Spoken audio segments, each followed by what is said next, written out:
అంబటి రాంబాబు గారు కేవలం డాన్సులు చేసుకోవడానికి మాత్రమే పనికొస్తారని చెప్పి వైఎస్ షర్మిల అన్నారు.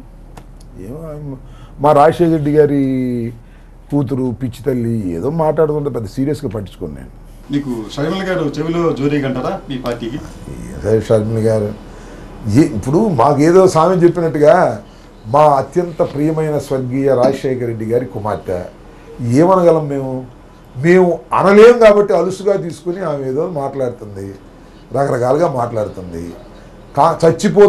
చచ్చిపోయిన కాంగ్రెస్ పార్టీకి రాజశేఖర రెడ్డి గారి కుటుంబంలో ఒక వ్యక్తి దొరికారు, కోతి కొబ్బరికాయ దొరికినట్టు వాళ్ళు డ్యాన్స్ వేస్తున్నారు. ఏముంది సార్ కాంగ్రెస్ పార్టీ ఇక్కడ? నాకు అర్థం కాలేదు. What is their share? Next ఎలక్షన్లో చూడండి. కానీ రాజశేఖర రెడ్డి గారి కుమార్తె అయిన షర్మిలమ్మ గారు పాపం కొద్దిగా ఓవర్ యాక్షన్ చేసుకుంటున్నారు. ఆ ఓవర్ యాక్షన్ చేయడానికి ఆమె కారణం కాదు, ఆమె వెనకాల ఉండి నడిపేవారి కారణం. మేము కాస్త చూసి జాలేయటం తప్ప గట్టిగా విమర్శ కూడా విమర్శించలేనటువంటి పరిస్థితి రాజశేఖర రెడ్డి గారి కుమార్తె అవటం వల్ల.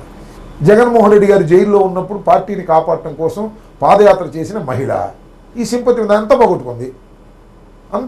ఇప్పుడు జగన్మోహన్ రెడ్డి గారిని దూషించి ఏమంటే జగన్ రెడ్డి అంటుంది. ఏం చెప్పాలో నేను అర్థం కాలేదు.